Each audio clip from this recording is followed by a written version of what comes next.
आज की इस वीडियो में हम लाभ और हानि से संबंधित एक ऐसा मोस्ट इम्पोर्टेंट क्वेश्चन जो अधिकतर एग्जाम में आता रहता है को एक ऐसे तरीके से सॉल्व करना सीखेंगे कि जिसके माध्यम से आप ऐसे प्रश्नों को बहुत ही कम समय में सॉल्व कर लोगे।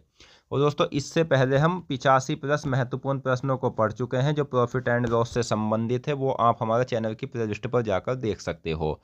मैं कोई भी प्रश्न आपको लॉन्ग मेथड से नहीं पढ़ाऊंगा, सभी प्रश्न आसान और शॉर्ट ट्रिक के माध्यम से ही पढ़ाऊंगा।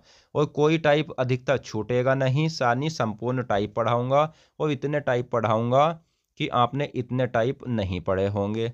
तो आप हमारे चैनल को सब्सक्राइब कर लीजिए और बेल आइकन को क्लिक कर लीजिए ताकि आने वाली सभी वीडियो की नोटिफिकेशन आप तक पहुंच सके। एक एक टाइप करके तो मैं इसलिए पढ़ा रहा हूं ताकि आपके सभी टाइप अच्छे से क्लियर हो जाए। तो प्रश्न है हमारा कि एक दुकानदार एक वस्तु को 20% के लाभ पर बेचता है। यदि वह वस्तु को 100% कम पर खरीदता और पिछले मूल्य में 18 अधिक मूल्य पर बेचता तो उसे 40% का लाभ प्राप्त होता है। तो वस्तु का मूल क्रय मूल्य ज्ञात कीजिए। तो ऐसे प्रश्नों में हमें क्या करना होता है, मैं आपको बता दूं कि प्रतिशतता की जो टोटल वैल्यू होती है वो होती है 100।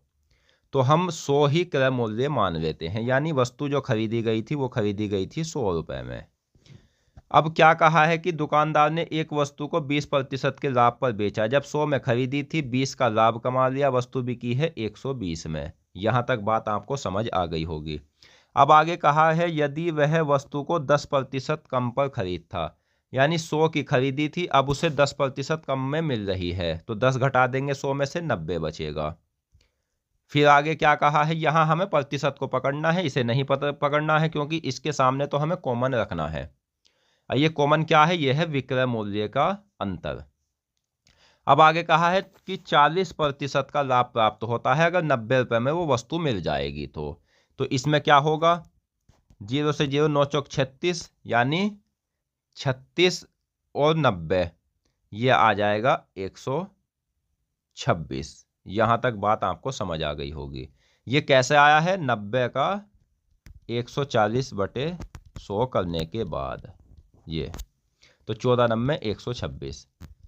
अब ये जो है ना दोस्तों, पहले बिक रही थी वस्तु 120 की, अब बिक रही है 126 की।